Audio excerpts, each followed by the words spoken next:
7 अगस्त 2025 को एक खबर आई कि इटली के जिनेवा के बंदरगाह पर काम करने वाले लगभग 40 श्रमिकों ने सऊदी अरब के झंडे वाले एक जहाज को रोक लिया है। इस जहाज में कथित तौर पर हथियार, गोला बारूद, विस्फोटक, बख्तरबंद गाड़ियां और इटली में बनी ऑटो मिलेरा नेवल गन लदी थी। कहा गया कि यह जहाज कथित तौर पर इजराइल जा रहा था। वहीं इटली में यह खबर चली कि यह जहाज सऊदी अरब की शिपिंग कंपनी बहरी शिपिंग का था। यह जहाज अमेरिका के बाल्टीमोर से रवाना हुआ था और इजराइल जाने से पहले इसमें और हथियार लादे जाने थे। सऊदी अरब की कंपनी बहरी शिपिंग सऊदी अरब की एक प्रमुख शिपिंग कंपनी है।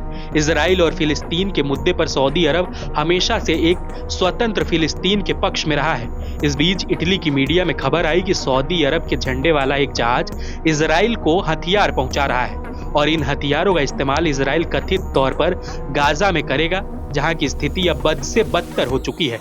ऐसे में सऊदी का जहाज अगर हथियार लेकर इजराइल को पहुंचाएगा तो सऊदी के स्टैंड को झटका लगता है। हालांकि बहरी शिपिंग कंपनी ने इन आरोपों को निराधार बताया। कंपनी ने एक बयान जारी कर कहा कि हमने इजराइल को कभी कोई माल या शिपमेंट नहीं पहुंचाया है, न ही हम ऐसे किसी ऑपरेशन में शामिल रहे हैं।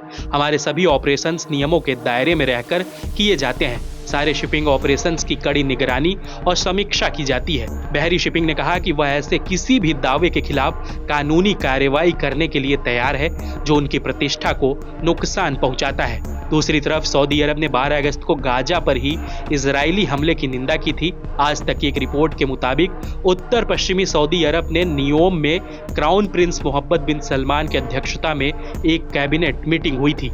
इस मीटिंग के बाद किंगडम की न्यूज एजेंसी एसपीए की ओर से एक बयान जारी किया गया था। बयान में कहा गया कि मंत्रियों ने गाजा पर कब्जे के इजराइल के फैसले और फिलिस्तीनियों के खिलाफ भूखमरी, क्रूरता और नरसंहार के लगातार अपराधों की कड़ी निंदा की है। मीटिंग में सऊदी अरब के मंत्रिमंडल ने चेतावनी दी कि इजराइल द्वारा इस तरह के मानवाधिकार उल्लंघनों को रोकने में यूनाइटेड नेशन जनरल असेंबली लगातार नाकाम रही है। इससे वैश्विक व्यवस्था की नींव कमजोर हुई है और इसके परिणाम गंभीर हो सकते हैं।